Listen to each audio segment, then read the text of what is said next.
মুসলমানের ঈদ পালন করো নাই, তুমি শয়তানের কোনো এজেন্ডা বাস্তবায়ন করেছো। তোমার সাথে ঈমানদারের ঈদের কোনো সম্পর্ক নেই। যে খোদার 30 দিন, একটা মাস পূর্ণ, একটা রমজান যার উপর দিয়া গেল, রমজানের রোজাগুলো রাখলো, তারাবি পড়লো, এত বড় শ্রেষ্ঠতম রমজান, রহমত মাগফিরাত নাজাতের মাস, আল্লাহ তাআলা জান্নাতের দরজা খুলে রাখছেন, জাহান্নামের দরজা বন্ধ করে দিছিলেন, শয়তানগুলোকে বন্দী করে রাখছিলেন। এত কিছু দিয়ে একটা মাস পূর্ণ যে বান্দাকে আল্লাহ তাআলা আদর করলেন, রহমত মাগফিরাত দিলেন, যেদিন আল্লাহ তাআলা রমজান শেষ করলেন, ঈদের চাঁদ উঠাইলেন, ঠিক ওই দিনে মাত্র একটা মাস পরে আল্লাহর এত দয়া মায়া, এত রহমত মাগফিরাতের পরে মাত্র আজকে আল্লাহ ঈদের চাঁদ উঠাইলেন। এই ঈদের দিন একদিনও যায় নাই এই নাফরমান, এই অসভ্য আবার আগের মতো আল্লাহর নাফরমানি করবে। তার চাইতে বড় নির্লজ্জ, অসভ্য, বেহায়া আর কে হইতে পারে? এর চাইতে বড় গাদ্দার আর কে হতে পারে? চিন্তা করে দেখেন, আপনাদের যাদের মেয়েরা ঈদের দিনে বেপর্দা চললো, আপনাদের যাদের ছেলেরা ঈদের দিন এক ওয়াক্ত নামাজও পড়লো না, ঈদের দিন 24টা ঘন্টা এই নাচ গান, সিনেমা, নাটক, উলঙ্গ ছবি, অশ্লীল দৃশ্য, কিংবা রাস্তার মেয়ের পিছনে পিছনে হাঁটলো, এই অসভ্য জঙ্গলি, এই হাইওয়ান জানোয়ার, এই মুসলমানের ঘরে সে কেমনে বড় হইল? এত বড় রমজানকে সে কি কদর করল? বলেন, রমজান তাকে কি দিল? তাইলে এই নাফরমান কিসের রোজা রাখলো? এই নাফরমান কিসের তারাবি পড়লো? আহা, একটা মাস ওষুধ খাওয়ার পরে এটা বুঝি আজকে বন্ধ করিয়া, এটা বুঝি একদিনও চলবে না ওষুধের মেয়াদ, ওষুধের টেম্পার একদিনও যাবে না। আফসোসের বিষয়, বহুতই আফসোসের বিষয়। হায় হায় হায়, কি পরিমাণ গাদ্দার, কি পরিমাণ অহংকারী, সীমা লঙ্ঘনকারী নাফরমান, যে আল্লাহ তাআলা বলল, বান্দা আমি একটা মাস তোরে রহমত দিলাম, মাগফিরাত দিলাম, নাজাত দিলাম, সবে কদরের মতো শ্রেষ্ঠতম রাত্রি দিলাম, ইতিকাফ দিলাম, ইফতার, তারাবি, সাহারি সবকিছুতে নেকি দিছি। রোজায় নেকি, তারাবিতে নেকি, ইফতারে নেকি, সাহারিতে নেকি, ইতিকাফে নেকি, সবে কদরের এক রাতে 1000 মাসের চাইতে বেশি, রাতের চাইতে বেশি নেকি দিলাম। এত কিছু দেওয়ার পরে ঈদের চাঁদ উঠাইতে দেরি না, তুই আমি আল্লাহকে বৃদ্ধাঙ্গুলি দেখাইয়া আবার আমার নাফরমানি করে ফেললি। হায় হায় গাদ্দার, হায় হায় হায়, আফসোসের বিষয়, আফসোসের বিষয়। ওই মা বাপ গুলো আফসোস করা উচিত, যাদের চোখের সামনে তাদের সন্তান খোদার একটা মাস রমজান শেষ হওয়ার পর পরই আল্লাহর নাফরমানি করল, আল্লাহর নাফরমানি করল। যাদের মেয়েগুলো বেপর্দা হাঁটলো, যাদের স্ত্রী বেপর্দা হাঁটলো, যাদের ছেলেগুলো শুধুমাত্র অসভ্যতার নোংরামি করে ঈদ পালন করল। অথচ এটা কোন যুক্তিতে, ভাইয়া একটা ছেলে হলেও বুঝছো, কোন যুক্তিতে বাবা অসভ্যতা ঈদ হইতে পারে না। নাচ গান এটা ঈদ হবে কেন? এটা তো গুনাহ। নারীর পিছনে হাঁটা বন্ধু, এটা তো ঈদ না, এটা তো নাফরমানি। বেটা, কোন মেয়ে বেপর্দা হওয়া, ওই অসভ্য বেহায়া নারী, এটা তো ঈদ হইতে পারে না, এটা তো বেহায়া নারী, অসভ্য নারী, এটা দুশ্চরিত্রা নারী, এটা এটা তো এই সমাজের দুর্গন্ধ, এটা তো এই সমাজের লানত, এটা তো অভিশপ্ত। এটা ঈদ হবে কেন? ঈদ তো ইবাদত। কোরআনুল কারীম আল্লাহ তাআলা এখানে বলছেন এটা ওয়ালিতুকমিলুল ইদ্দাতা, এই এর পরের কথা এটা আল্লাহ বলছে, বান্দা আমি সহজ করেছি বিধান, কঠিন করি নাই।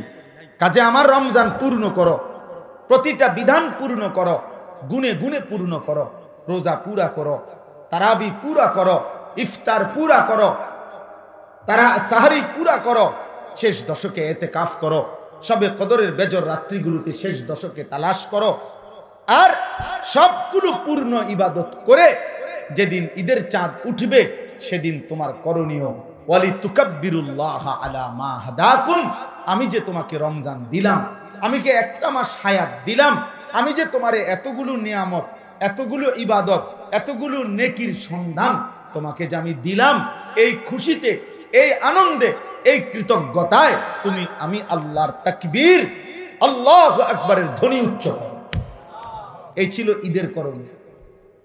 ওয়ালিতুকাব্বিরুল্লাহ, আল্লাহর তাকবীর বলো, আল্লাহর তাকবীর, আল্লাহু আকবার, আল্লাহু আকবার, লা ইলাহা ইল্লাল্লাহ, আল্লাহু আকবার, আল্লাহু আকবার, ওয়ালিল্লাহিল হামদ।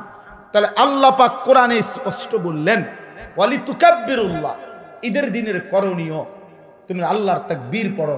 আর তুমি নাফরমান, নাচলা, গাইলা, ফুর্তি করলা, ডেকসেট বাজাইলা, আর গান বাদ্য, মোবাইলের নাচ গান, নারীর পিছনে ঘুরলা, যারা মেয়েদেরকে বেপর্দা ছেড়ে দিলেন, স্ত্রীকে বেপর্দা ছেড়ে দিলেন, ঘরে ঘরে টেলিভিশনের আওয়াজ উচ্চ করে দিলেন, এই নাফরমানরা, আপনারা তো আল্লাহকে বৃদ্ধাঙ্গুলি দেখাইলেন, আল্লাহর বরত্বকে ছোট করে দিলেন, শয়তানকে বড় করে দিলেন। আল্লাহ তো বলছে তুকাব্বিরুল্লাহ, আল্লাহর বরত্ব ঘোষণা করো, আল্লাহ বড়, আল্লাহ বড় বলো। আর তুমি নাফরমান বললা, না শয়তান বড়, শয়তান বড়, শয়তান। তুমি তো শয়তানকে উচ্চ করলে না। ঈদ তো তোমার বাপের না, ঈদ তো জাতিসংঘের দেওয়া না, ঈদ তো সরকারের না, ঈদ তো সংবিধানের দেওয়া না, ঈদ তো মহান আল্লাহ পাকের দেওয়া। রাসূলুল্লাহ সাল্লাল্লাহু আলাইহি সাল্লামের ঘোষণা করা, আল্লাহ দিয়েছেন ঈদ, নবীজি ঘোষণা করেছেন। তাহলে যেটা আল্লাহ ঘোষণা করলেন, নবীজি ঘোষণা করলেন, সেখানে আমি আল্লাহর নাফরমানির মাধ্যমে সেটা ঈদ হয় কেন? এজন্য অসভ্যতা ঈদ হইতে পারে না। বেহায়া নারীর এই হাঁটা, এটা ঈদ নয়, এটা অসভ্যতা। অসভ্যতা। তোমরা যারা যুবক এক ওয়াক্ত নামাজ পড়ো নাই, তুমি অসভ্য। তুমি মুসলমানের ঈদ পালন করো নাই, তুমি শয়তানের কোন এজেন্ডা বাস্তবায়ন করেছো। তোমার সাথে ইমানদারের ঈদের কোনো সম্পর্ক নেই, ইমানদারের ঈদের কোনো সম্পর্ক নেই। তুমি বেহায়া, ঠিক আছে, চলো বেঈমানের সাথেই চলো। আর বেঈমান তোমার ভাইকে প্রতিদিন বোমা মেরে হত্যা করছে, শহীদ করছে। আজ এই মাহে রমজান সম্পর্কে আল্লাহ তাআলা রমজানের বিধানগুলো বলার পরে আল্লাহ তাআলা বলছে, বান্দা, আমি এই যে রমজান সম্পর্কিত তোমাদেরকে যে বিধানগুলো দিলাম, এই বিধানের ক্ষেত্রে, সাজাইবার ক্ষেত্রে, এই বিধানগুলো তোমাদেরকে দেওয়ার ক্ষেত্রে আমি আল্লাহ তাআলা সর্বাত্মকভাবে চেয়েছি তোমাদের জন্য সহজ হুকুম। ওয়ালা ইউরিদু বিকুমুল উসরা, আল্লাহ নিজেই বলতেছেন যে আল্লাহ পাক তোমাদের জন্য একটা বিধান কঠিন করতে চান নাই, সহজ করেছেন।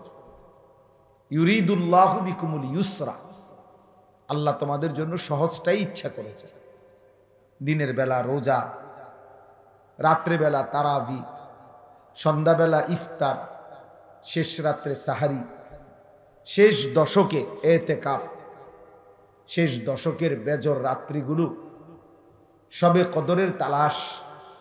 আল্লাহ পাক বলেন, এই যে আমি সাজাইলাম, প্রথম দশক রহমত, মাঝখানের দশক মাগফিরাত, শেষ দশক নাজাত, এই সব কিছুর মধ্যে আমি তোমাদের জন্য সহজ যেন হয়, আরামদায়ক হয়, সাধ্যের মধ্যে যেন হয়, এটা আমি আল্লাহ তাআলা পূর্ণভাবে খেয়াল রাখছি। ওয়ালা ইউরিদু বিকুমুল উসর, কোনোভাবেই আমি আল্লাহ তাআলা কঠিন ইচ্ছে করি নাই যে একটা শক্ত বিধান দিলাম, না, এমন কিছু না। এটা একটা গুরুত্বপূর্ণ কথা। আল্লাহ পাক রব্বুল আলামিন একজন ইমানদারের উপরে, মুসলমানের উপরে, মানুষের উপরে আল্লাহর যে বিধানগুলো দিছেন, এর প্রত্যেকটা বিধান শতভাগ আমাদের জন্য সহজ এবং আমাদের শরীর, স্বাস্থ্য, পরিবেশ, পরিস্থিতি সর্ব অবস্থায় সামঞ্জস্যপূর্ণ। অসামঞ্জস্যপূর্ণ, অযৌক্তিক, অবাস্তব, অপ্রাসঙ্গিক এরকম একটি বিধান আল্লাহ তাআলা বান্দার উপরে দেন নাই। এই কথা ইয়াকিন রাখতে হবে। কোরআনুল কারীমের মধ্যে আছে, আল্লাহ তাআলা বলেন, মা জাআলা আলাইকুম ফিদ্দীন মিন হারাজ, আল্লাহ তাআলা দ্বীনের ব্যাপারে তোমাদের উপরে কোনো মুসিবত, পেরেশানি আল্লাহ তাআলা দেন নাই। ওযু, নামাজ, রোজা, হজ, যাকাত, জিকির, তেলাওয়াত, দান, সাদাকা, যেটা যা করতে বলেছেন এবং যা ছাড়তে বলেছেন, চুরি ডাকাতি জেনা ব্যভিচার মদ জুয়া সুদ ঘুষ নাচ গান অসভ্যতা বেহায়াপনা অশ্লীলতা এই সমস্ত নাফরমানি যা ছাড়তে বলেছেন এবং যা পালন করতে বলেছেন এর কোনোটাই তোমাদের জন্য হারাজ কষ্টকর মুসিবত এমন নাই। তুমি বান্দা পারবা এটা বুঝে শুনেই আল্লাহ তাআলা দান করছে, হুকুম দিছে। আল্লাহ তাআলা আমাদের জন্য সামনেরটাও জানেন পিছনেরটাও জানেন। ইয়ালামু মা বাইনা আইদিহিম ওয়া মা খালফাহুম। আল্লাহ তাআলা বলেন আমি সামনেও জানি পিছনেও জানি। তাহলে আগামীর ইসরাফিলের ফু পর্যন্ত পৃথিবীতে শেষ সেকেন্ডটাও কি হবে সেটা আল্লাহ তাআলা জানেন। অতএব আল্লাহ তাআলা যেহেতু সব কিছুই পরিপূর্ণ জানেন, অতএব তিনি বান্দার উপরে তার সাধ্যের অতিরিক্ত কোনো কিছু চাপান নাই। এটাই যৌক্তিক কথা, এটাই সঠিক, এটাই সঠিক কথা। আচ্ছা, কোরআনুল কারীমে আরো আছে। আল্লাহ তাআলা বলেন ফিতরাতাল্লাহিল্লাতী ফাতারান নাসা আলাইহা। আল্লাহ তাআলা মানুষকে ফিতরাত দিয়েই সৃষ্টি করেছেন। ফিতরাত কি? ফিতরাত হইল আল্লাহ তাআলা সৃষ্টিগতভাবে প্রত্যেক মানুষের মধ্যেই আল্লাহকে মানার সমস্ত যোগ্যতা দিয়েই সৃষ্টি করেছে। সৃষ্টি করেছে। আমার কোমরটা ভাঙে না, বাঁকাই হয় না, আমার হাঁটু বাঁকা হয় না, অথচ আমারে বলল রুকু দিতে, অথচ আমারে বলল সেজদা দিতে, যে অথচ আমার কনুইও বাঁকা হয় না, হাঁটুও বাঁকা হয় না, কোমরও বাঁকা হয় না। যদি বিষয়টা এমন হইতো তাহলে জুলুম হইত। যে আমারে বানাইলেন তাল গাছ, অথচ আমারে বললেন সেজদা দিতে, আমি সেজদা দেব কেমন? আমার তো কনুইও ভাঙে না, কোমরও ভাঙে না, আমার তো হাঁটুও ভাঙে না। তাহলে এটা যদি বলতো যে এই, তখন এটা জুলুম হইতো যে আল্লাহ আমি তো নিচের দিকে যাইতে পারি না, আমার শরীরের এই যোগ্যতাই নাই, তা আমারে কেন সেজদা দিতে বললেন? আল্লাহ পাক রব্বুল আলামিন এমন একটা বিধান, সবাই আমরা খেয়াল করলে ভালো, যে বাস্তব কথা এটা। নওজোয়ান ভাই তোমরাও ভাবা উচিত, প্রত্যেকে ইনসাফের সাথে ভাবা উচিত যে আল্লাহ তাআলা আমাদেরকে এমন একটা বিধান দেন নাই যেটা আমাদের শরীর স্বাস্থ্য আমাদের পরিবেশ পরিস্থিতির সাথে অসামঞ্জস্যপূর্ণ, এমন কিছু নাই। যাকে আল্লাহ টাকা দেন নাই তো তাকে তো যাকাত দিতে বলেন নাই, যাকে আল্লাহ সম্পদ দেন নাই তাকে তো আল্লাহ হজ করতে বলেন নাই। তাইলে এমন কোন বিষয় আছে যেটা আমার শরীর স্বাস্থ্যের সাথে মানানসই না, আমার পরিবেশ পরিস্থিতির সাথে মানানসই না, অথচ আল্লাহ আমাকে করতে বলছেন? এরকম জুলুম আল্লাহ করেন না। ইন্নাল্লাহা লা ইয়াজলিমু মিসকালা যাররা, নিশ্চয়ই আল্লাহ তাআলা এক বিন্দু জুলুম করেন না। তাহলে আমরা এটা প্রথম, যদি আমরা এটা কলিজার মধ্যে থাকতো, আমাদের বিবেকে দিলের মধ্যে যদি এটা থাকে যে আল্লাহর হুকুম পালন করা আমার জন্য সম্ভব, আমারে এই যোগ্যতা দিয়েই আল্লাহ বানাইছে, তাহলে আমরা আমলগুলো করতে পারতাম। কিন্তু আমরা প্রথম থেকেই কিছু আমলের ব্যাপারে কিছু বিষয় আমরা নিজের থেকেই সিদ্ধান্ত নিয়ে নেই যে এখন আর এটা সম্ভব না, এখন আর হালাল ব্যবসা হালাল উপার্জন আর সম্ভব না, এখন আর ছেলে ফেলেরে পুরা ইমান আমলের উপরে নিয়ন্ত্রণে রাখা সম্ভব না।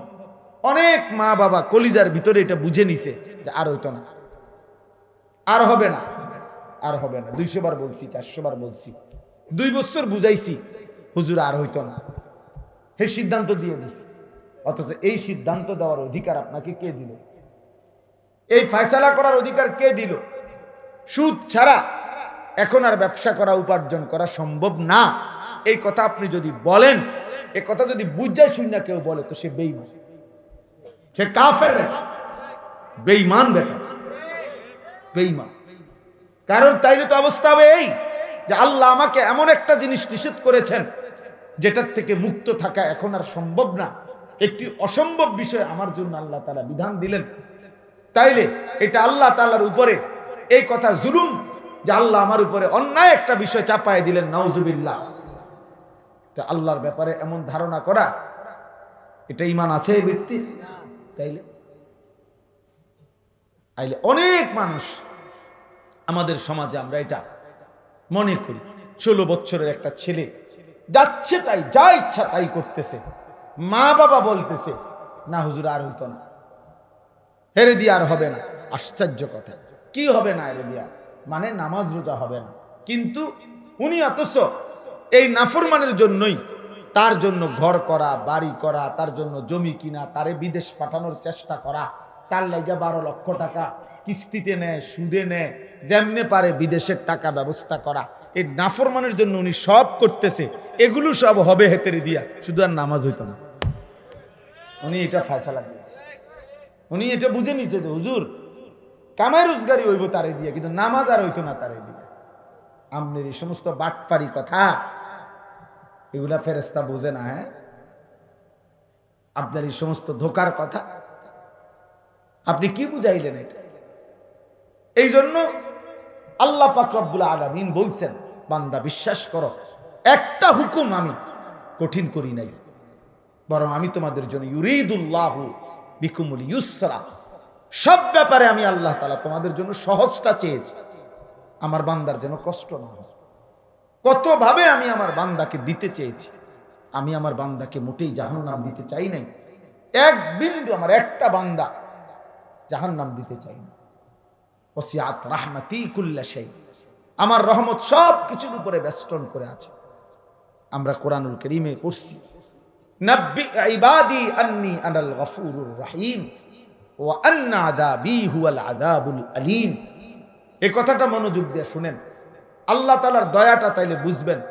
আল্লাহ বলতেছে, নবী আপনি আমার বান্দাদেরকে শুনায়া দেন, আন্নী আনাল গফুরুর রহিম, আমি আল্লাহ, আমি গফুর, আমি প্রচন্ড ক্ষমাশীল, রাহিম, আমি সর্বোচ্চ দয়াবান, পরিপূর্ণ দয়াবান, আমি দয়ালু।